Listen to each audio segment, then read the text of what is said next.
Pinanamkon ka sang nanay mo sa malignong isda.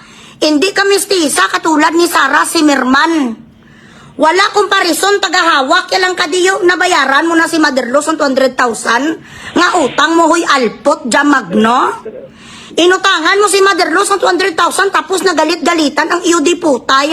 Kaya nag-endorse sa sang whitening ni Motherlo, nag-request ang bigao niya sang kwan billboard. Weh! Hindi kaya pwede i-billboard, bilatsing iloy mo dapat ginamodel ka sa durarat. Pangkulba, pang nervyos sa mga kabataan, tsura mo lasong mo, ano ya? Ang itsura mo nga tsararat, ambisyosa, mabillboard ka lahat nga tao sa idsa makalamatay. Lahat ng mga motorista mamamatay sila, ano sa dako paroon makikita nila do taga Balete Drive. Ambisyosa dapat sa'yo ginapaskel ka sa ukat-ukat.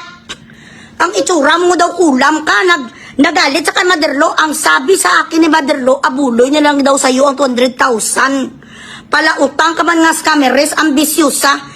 Kung hindi mo sa makita nga nagaligid sa kwarto na cham nga, ganun ang ginagawa mo, tamad. You're not just lazy, you're a sloth.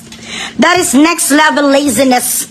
Kung hindi ka sa kama mo nga nagaligid, gagalulig, kang diputa, kang patay gutom, kang nagablog, record doon ka sa kusina sa bahay mo, you don't work. You have no achievement at all. All you do is to make scandal online. Hoy, Dagol! Anong sabi mo? Lying about you does not change facts. The facts are as follows. Ikaw ay isang kabit, isn't it? Ang anak mo ay bastardes, isn't it?